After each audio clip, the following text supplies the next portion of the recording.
Hi friends, आज हम सीखेंगे सीएससी के थ्रू पैन कार्ड में सुधार कैसे करते हैं। यहाँ जो कंडीशन है, मेरे पास एक पैन कार्ड है जिसमें नाम और जन्मतिथि दोनों गलत है, तो मुझे सुधारना है और मैं अप्लाई करके दिखाता हूँ आप लोगों को। अभी यहाँ पे मैं पैन कार्ड का डिटेल्स भरा हूँ, उसको सुरक्षा की दृष्टि से छुपा दिया गया है। दोबारा पैन कार्ड का नंबर आपको इंटर करना होगा और दोबारा पैन कार्ड नंबर जब आप इंटर करेंगे, नेक्स्ट का बटन दबाते ही सबमिट करने पर आपको नई विंडो ओपन होगी।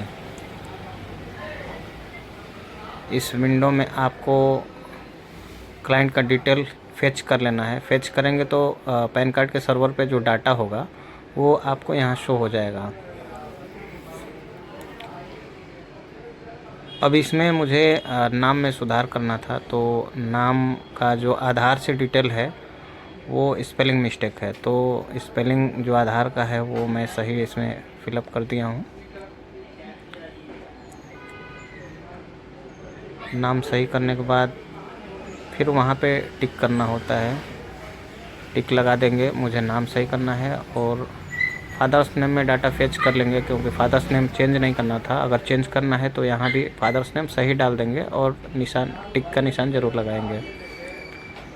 और यहाँ फादर्स नेम सेलेक्ट करना है। यहाँ जन्मतिथि भर देना है। जो आधार में जन्मतिथि है, सही जन्मतिथि आधार के अनुसार ही भरें। अगर आधार में आपको लगता है कि डिटेल्स सही नहीं है तो एक बार आधार के साइट से, ई आधार से डाउनलोड कर लें, ई आधार माई आधार की साइट से जाके। और यहाँ पे मैंने डिटेल्स फिलअप कर दिया है, डेट ऑफ बर्थ और जेंडर फेच कर लिया है। फिर यहाँ आधार नंबर डालना है आपको, दोबारा कंफर्म भी करना होगा आधार नंबर। आधार नंबर फिलअप करने के बाद दोबारा आधार इंटर करने का ऑप्शन आएगा, उसमें आधार नंबर दोबारा भर देना है। और आधार नंबर डालने के बाद कंफर्म सबमिट का बटन दबाएंगे और यहाँ नीचे नाम आधार के अनुसार आपको फिलअप करना है। फिलअप करने के बाद नेक्स्ट का बटन दबाएंगे, अगला पेज ओपन हो जाएगा। यहाँ आपका आधार का डिटेल रहेगा, तीनों ऑप्शन में आधार रहेगा जो डॉक्यूमेंट आपने लगाया है, और पैन कार्ड के प्रूफ के लिए copy of pan card select करेंगे। यहाँ सीएससी के पेमेंट गेटवे के पेज पे आ गए हैं। सीएससी का आईडी आपका ऊपर दिख रहा होगा और सीएससी का पासवर्ड और सीएससी पिन डालते ही आपका पेमेंट कंफर्म हो जाएगा। और पेमेंट कंफर्म होने के बाद दोबारा से आप यूटीआई के साइट पे आ जाएंगे। यहाँ ओटीपी आपको सबमिट करना है।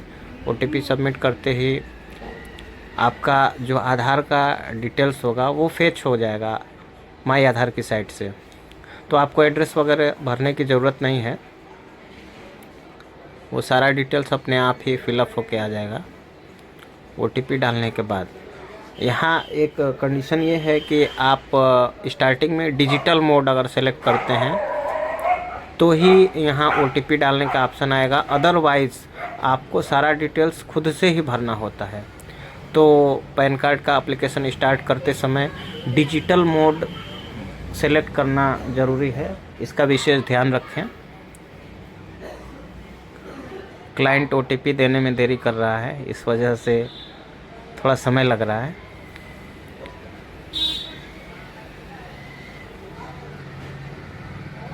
ओटीपी सबमिट करने के बाद थोड़ा वेट करना होता है। ये आधार की साइट से डाटा फेच हो रहा है, तो थोड़ी 1 से 2 सेकंड या 3 सेकंड में डाटा अपने आप आ जाता है। यहाँ पे सब कुछ भरा आ जाएगा। देखिए यहाँ एड्रेस, पति का नाम, सारा डिटेल्स आ गया।